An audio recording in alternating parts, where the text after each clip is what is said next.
The Tale of Benjamin Bunny by Beatrix Potter.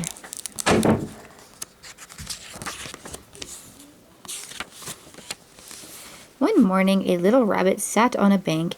He prickled his ears and listened to the trit-trot of a pony. A gig was coming along the road.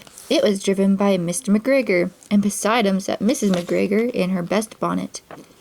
As soon as they passed, little Benjamin Bunny slid down into the road and set off with a hop, skip, and a jump to call his relations who lived in the woods at the back of Mr. McGregor's garden. That wood was full of rabbit holes, and in the nearest sandiest hole of them all lived Benjamin's aunt and his cousins, Flopsy, Mopsy, Cottontail, and Peter. Old Miss Rabbit was a widow. She earned her living by knitting rabbit wool mittens and muffets. I once bought a pair at a bazaar. She also sold herbs and rosemary tea and rabbit tobacco, which is what we call lavender. Little Benjamin did not very much want to see his aunt. He came around the back of the fir tree and nearly tumbled upon the top of his cousin Peter. Peter was sitting by himself. He looked poorly. He was dressed in a red cotton pocket handkerchief. "Peter," said little Benjamin in a whisper, "who has your clothes?" Peter replied, "The scarecrow in Mr. McGregor's garden." He described how he had been chased about the garden and had dropped his shoes and coat. Little Benjamin sat down beside his cousin and assured him that Mr. McGregor had gone out in a gig, and Mrs. McGregor also, and certainly for the day because she was wearing her best bonnet. Peter, he said he hoped it would rain. At this point, old Mrs. Rabbit's voice was heard inside the rabbit hole calling, "Cottontail, Cottontail, fetch some more chamomile." Peter said he thought he might feel better if he went for a walk. They went away hand in hand and got upon the flat top of the wall at the bottom of the wood.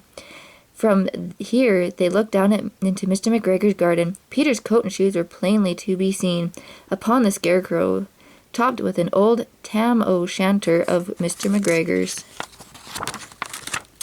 Little Benjamin said, "It spoils people's clothes to squeeze under the gate. The proper way to get in is to climb down a pear tree." Peter fell down head first, but it was of no consequence, as his bed below was a newly raked and quite soft. It had been sown with lettuce. They left a great many little footmarks all over the bed, especially little Benjamin, who was wearing clogs.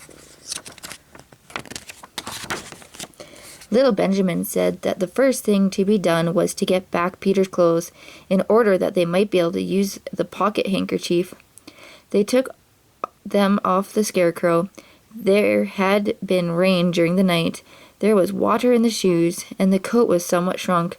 Benjamin tried the tam-o'-shanter, but it was too big for him. Then he suggested that they should fill the pocket handkerchief with onions, as a little present for his aunt. Peter did not seem to enjoy himself. He kept hearing noises. Benjamin, on the contrary, was perfectly at home. He ate a lettuce leaf. He said he was in the habit of coming to the garden with his father to get lettuce for their Sunday dinner. The name of little Benjamin's papa was old Mr. Benjamin Bunny. The lettuce certainly were very fine. Peter did not eat anything. He said he should like to go home. Presently, he dropped half the onions. Little Benjamin said that it was not possible to get back up the pear tree with a load of vegetables. He led the way boldly towards the other end of the garden. They went along a little walk on planks under the sunny red brick wall. The mice sat on their doorsteps, cracking cherry stones. They winked at Peter Rabbit and little Benjamin Bunny. Presently Peter let the handkerchief go again. They got amongst the flower pots and frames and tubs. Peter heard noises worse than ever. His eyes were as big as lollipops. He was a step or two in front of his cousin, when suddenly he stopped. This is what those little rabbits saw around the corner. Look, Benjamin took one look, and then in a half a minute, less than no time, he hid himself and Peter and the onions underneath a large basket.